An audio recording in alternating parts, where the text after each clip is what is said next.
what I'm really emphasizing here, obviously contextually, is the difference between renting and owning. And that is a big part of the picture that many of you are considering right now. So we want you to be aware of that. There's a time for renting, there's a time for buying, but if you keep renting, you're paying someone else's compound interest. You're helping someone else build equity at an amazing rate instead of yourself. And we want you building it for yourself. That's one of the big pieces that's the power of homeownership. Thanks so much for tuning in. This is Michael Krasilovsky with Team K Realty. Yes, today we are talking about, is housing still affordable? And this is an excerpt from a class that I taught with our buyer specialist, Noel Moen, and Joshua Kittle of Cross Country Mortgage. The overall class was called The Sky Isn't Falling and There Is No Bubble, What You Need to Know About Home Buying Today. We are diving in right now, so please keep in mind that this is not a commitment to lend. We are not quoting actual interest rates. We're equal opportunity, housing and lending, and this is not to be considered investing, financial, tax, or legal advice. So please do consult those respective experts. All right, so we're going to transition from here into the power of owning. And the reason that we are so passionate about what we do and that we work tirelessly, or very tiredly, but there's probably a better term for that. I mean, real estate's crazy. Real estate and lending, we just work all the time. And we do that because we're passionate about what homeownership means. And it's really fun getting to help our people buy homes that they're buying as normal people, meaning like, oh my gosh, I just want to live here, right? As opposed to an investment property where it's about the spreadsheet. But it's also really fun helping people buy investment properties. We do both. And we see the impact of homeownership over time. And it's massive. I mean, all the while we're seeing news headlines, like for the past few years, just for example, down on homeownership and booing it and, oh, everything's terrible. We're helping people make some of the biggest investments of their lives. And it is unbelievable, the power of homeownership. So we want to talk about what that really looks like. And we can go way in depth with that, and we will at some point, not all right here, but building equity is really important. So if we go to the next slide, I think we've got a famous quote. This is where I get really excited. One of the things I want to say, power of owning, my own life example, what we're going to go through, it was reality for me when I bought my first house in 2001, I think it was, 2001. It was a game changer, and we're going to show you how it was a game changer. But we just heard a stat recently, both of us, 40%, right? I think it was, 40x. Yeah. A person who owns a home, compare to the renter, equal people, who buys a home, one stays renting, 10 years later, the person who owns has 40 times the net worth of the renter. Not 40%, 40 times the net worth of a renter. This is why we get excited about what we do. And we're going to show you some of these numbers to go with that. So, the power of owning. It's not just because you want a nice yard for Fluffy, or in my case, Nova. There are many advantages, like being able to control your space. You can have as many cats and dogs as you want, within reason, please. All the cats. All the cats. Don't tell my wife that. Yep. But the really big thing is about opportunity to build equity. That is just the silent, money flow that is just building up as you're living in the home. You're living in the home. You're not having to go out and do extra work. You're just owning it, sitting on it. And, we were just talking about the statistic about 40 times net worth.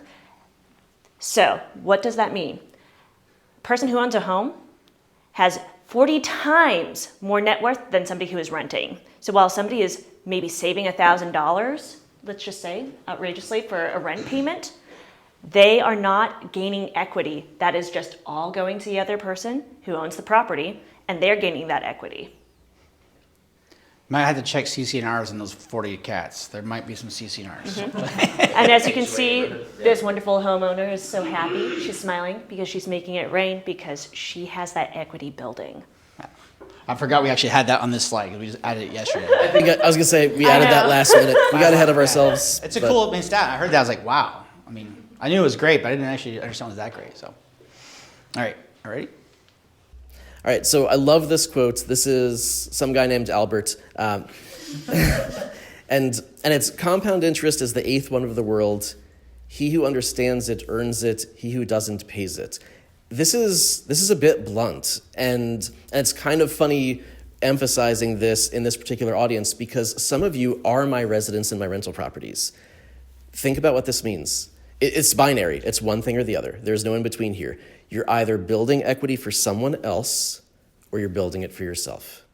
And there's a time for renting. We're not anti-renting, okay? There's a lot of reasons why renting makes sense, and there's a lot of reasons why homeownership also makes sense.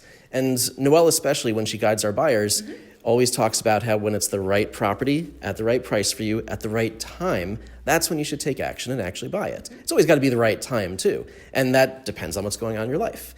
But if those things have lined up and you don't take action on it, then and buy a place, then you are still building equity for someone else. So let's take a look at what this means. I'm going to do another one of those like stand in front of the screen things, but we're recording the screen without me in front of it. So this is just an imaginary graph from moneychimp.com, but it makes the point really well. And I can tell you that as a real estate investor, my graphs look just like this. So in dark blue, we've got what your payment is. Because as Noelle was talking about, when you buy a place, you're locking in the payment. You're locking in the price and you're locking in the payment, and that's major. People don't think about that until they've done it often. Your rent is going to keep going up over time. We know that's what happens. That's how inflation works. That's how life works. People are buying rental properties to make money. That's the point.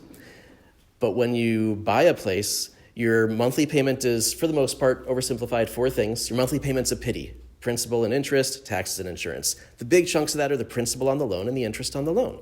And that stays the same. You've locked it in. It doesn't change for 30 years. It just stays the same. The taxes and the insurance do go up a little bit, but just a little bit.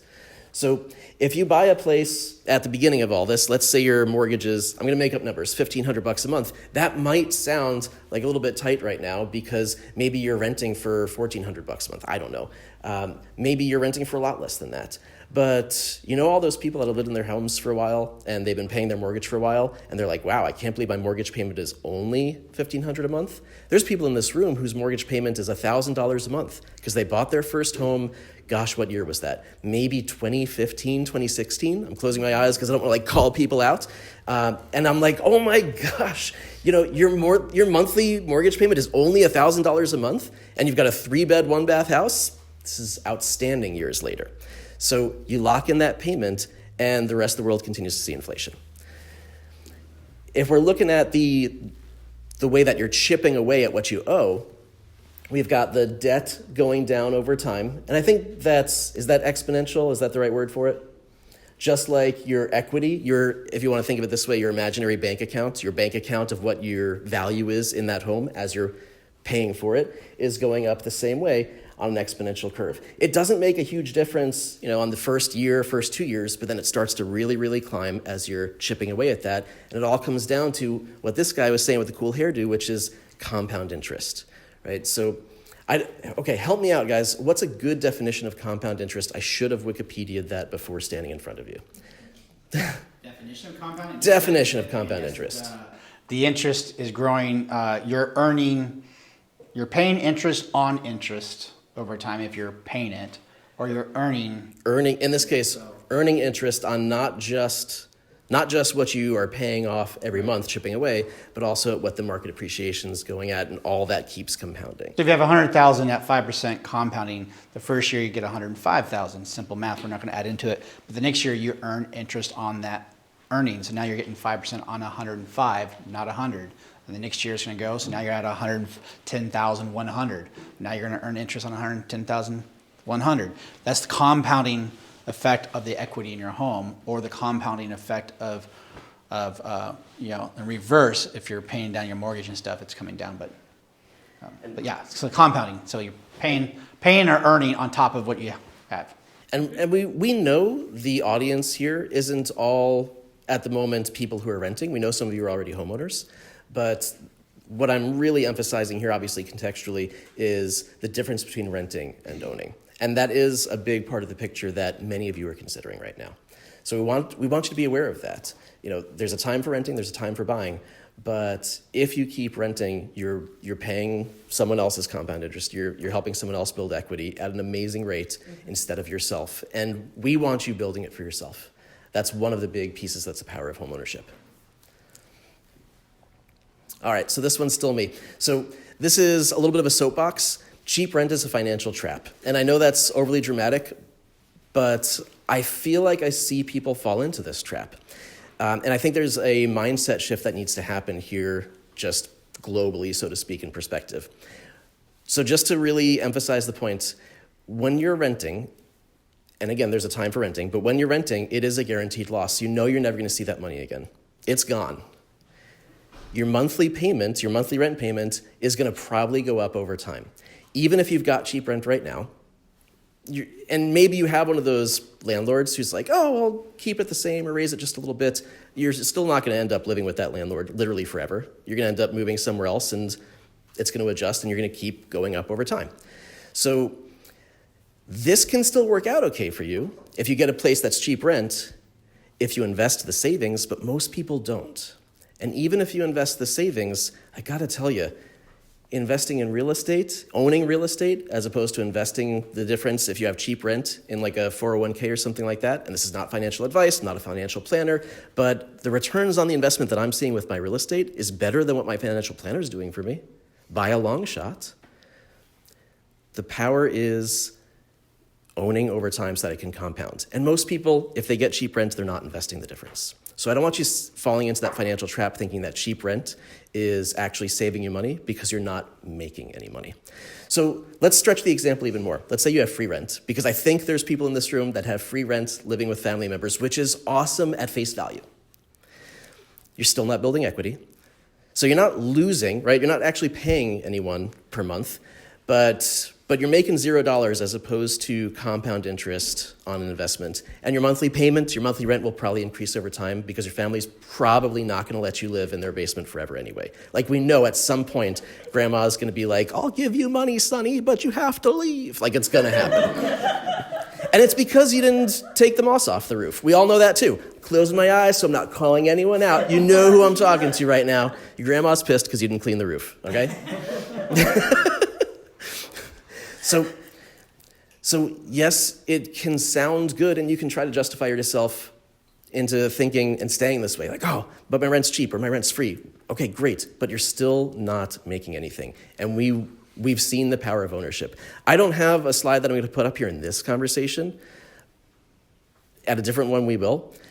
People assume that folks like us, real estate brokers, make a great living because of helping people buy and sell houses. I would say we do make a good living, but we also work our tails off, and we happen to be one of the highest producing teams in the state. So yeah, we make a good living, but that's not what's doing it for my family. It's owning real estate, plain and simple. That's what's building wealth for my family, and that's why we want you doing the same. And let's face it, if you have really cheap rent or a free rent, you should be buying an investment property. So you're still buying, even if you're not going to move into it. And you can buy an investment property, let's say, and you can give someone else cheap rent, and maybe that feels good to you. You're helping someone else, but tell them that they should buy too. Mm-hmm. All right. Absolutely. All right, so if you'd like to watch what's about to happen again later, we're going to go into some rent versus buy comparisons. If you'd like to watch one of those later, we've already recorded a video, but it was a Zoom call, and it was Joshua and I wasn't too good at navigating the Zoom call. It's 16 minutes long, and he's like, move the slide up. I can't see the numbers. I'm like, yeah, let me try to figure that out. Okay, great. So you can watch this again. There's a link to our YouTube channel in the postcard in the folder, but let's dive into a real one and show you some of these numbers. Yeah, you have to see what I look like before a beard. Yeah. And I think also on my YouTube channel, there's one where I do, which is just me going through examples of plenty of resources for you to go. But I really want to go into this because this is one of my favorite things that I can do for my clients. I love it when they are interested in actually trying to take it from a global concept, because again, right now it's all global theory, and actually make it reality for them. So this is one of the things that we love about Joshua, by the way, is he does these rent versus buy comparisons for real numbers with our clients all the time. Thanks for checking out this segment from The Sky Isn't Falling and There Is No Bubble. Be sure to stay tuned, because next up, we are talking about the power of owning. And remember, if you want to work with my team to buy or sell homes in the Corvallis, Oregon area and throughout the Mid-Valley, just give us a call or zip us an email. Our contact information is on the description below and on the underslide to follow. Thanks, and bye for now.